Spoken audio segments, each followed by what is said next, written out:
If you run a company here in the UK, I've got some news for you. The rulebook has been completely torn up and rewritten. Seriously. The old, predictable, kind of sleepy Companies House, that's gone. What we have now is a proactive regulator with some real teeth. And trust me, I didn't know is not going to fly as an excuse anymore.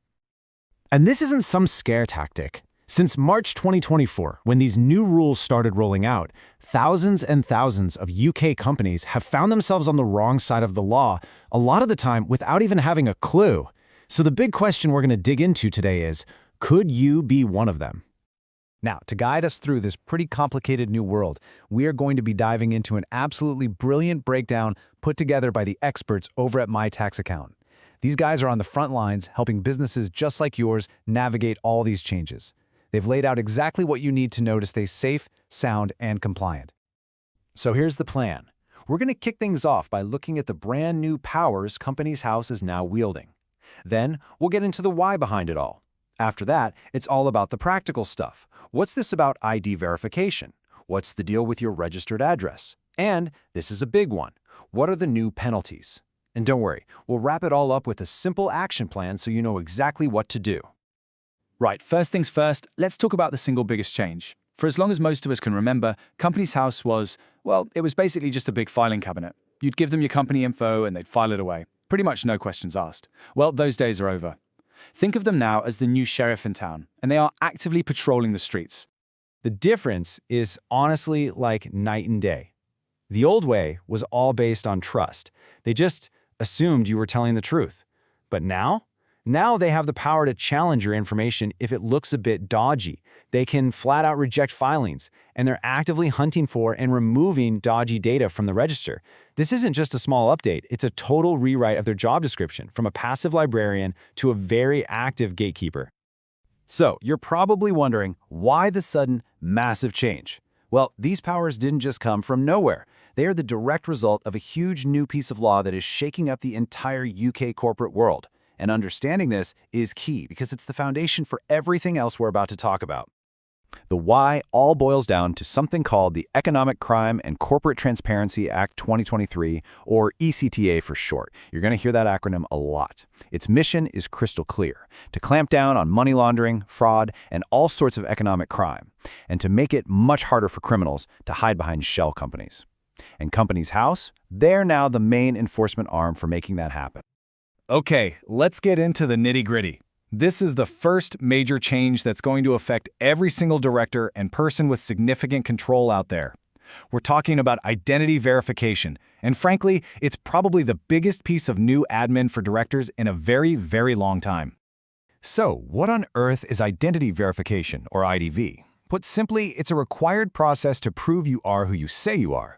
You'll have to digitally link your director profile to a real-world photo ID, like your passport or driving license. The goal is pretty straightforward. No more fake directors. No more hiding in the shadows. They want to know who is actually pulling the strings at every UK company. Now, you want to grab a pen for these dates because this is where people could easily get tripped up. While you can do this voluntarily already, it becomes mandatory from the 18th of November 2025 for anyone becoming a director. Now, if you're already a director, don't relax just yet. You've got a 12-month window starting in late 2025 to get yourself verified. Please, please do not let that deadline sneak up on you. So how do you actually get this done? Well, you've got two main options. The first is to go directly through Companies House yourself. It's free, and you use the government's One Login service. This is perfect for someone like, let's say, Aisha, a freelance designer in London. She's tech-savvy, runs her own show, and is happy to do it herself. The other path is to use an authorized agent, like your accountant. This is a great choice if you'd rather have an expert handle the paperwork and just know it's done right. And here is an absolute gem of a pro tip from the folks at My Tax Accountant. That 12-month window I mentioned, it's not just a random year. Your personal deadline is directly linked to your company's confirmation statement filing date, so everyone's deadline is slightly different. The very first thing you should do after watching this is to go find that date and stick a massive, unmissable reminder in your calendar. All right, moving on to the next big one.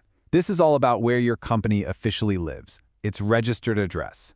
The rules here have been tightened up massively, closing a loophole that, let's be honest, has been pretty widely used for years. The new rule is that every company must have an appropriate address. So what does that mean? It means it has to be a real physical address in the UK. An address where official documents can be delivered and, this is the key part, someone connected to the company can acknowledge they've received them. And the big headline here, PO boxes are out. You absolutely can't use a PO box as your registered office anymore. That door is now slammed shut. And if you're thinking, oh, they can't be that serious about this, think again. How about a quick, did you know? Since these rules kicked in, Companies House has already found and zapped over 82,000 dodgy registered addresses from the system. This isn't some future plan. The clear-out is happening as we speak. So the question is your address next? Okay, we've gone through the new rules. But what happens if you don't follow them? This is where things get really serious. We need to talk about the new enforcement ladder. Now, stay with me here. This next part is something that every single director in the UK needs to fully understand, because the consequences for getting it wrong are tougher than they have ever been. So, Companies House now has this 5-level ladder to categorize every company's behavior. Down at level 1, you've got the good guys, totally compliant. But as you climb the ladder, the behavior gets worse. Maybe you're a bit late now and then, or maybe you're actively dodging your responsibilities. And at the top, you're just willfully non-compliant. The crucial thing to get here is that they will decide what action to take based on which rung of the ladder your company is sitting on. Let's start with the most common penalty, money. The fines for filing your accounts late are automatic. There's no negotiation. For a private company, you're looking at 150 quid for being just 1 day late. Leave it over 6 months, and that rockets up to £1,500. Oh, and if you do it 2 years in a row, all those fines get doubled. But that's not all. Here's where a lot of people go wrong, thinking it's just about the money. The fines are really just the tip of the iceberg. For those who repeatedly ignore the rules, the penalties get way more severe.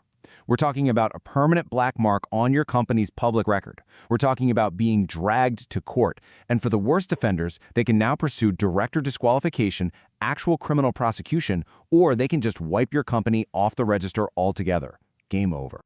Right. I know that was a lot to take in, and some of it was pretty heavy stuff. So you're probably thinking, okay, I get it, it's serious. But what do I actually need to do right now? So let's boil all of this down into a really simple, straightforward action plan to make sure you're on the right side of these new rules. Here is your 3-step action plan. First, verify your identity. Figure out if you're going to do it yourself or use an agent, and most importantly, find your unique deadline and put it in your diary today. Second, check your address right now. Make sure your registered office is a proper, appropriate address and not a PO box. And third, know your deadlines. Check your confirmation statement and accounts filing date. Ignorance just isn't an option anymore. Now, it's really important for me to say that everything we've talked about today is for general guidance. These new rules have a lot of nuances, and every business is different. So before you make any big decisions based on this, it's absolutely vital that you speak to a professional. And look, if you're sitting there feeling a bit stressed or overwhelmed by all this, that is completely understandable. It's a huge shift, and the stakes are genuinely high. But the good news, the really good news, is that you do not have to tackle all of this on your own.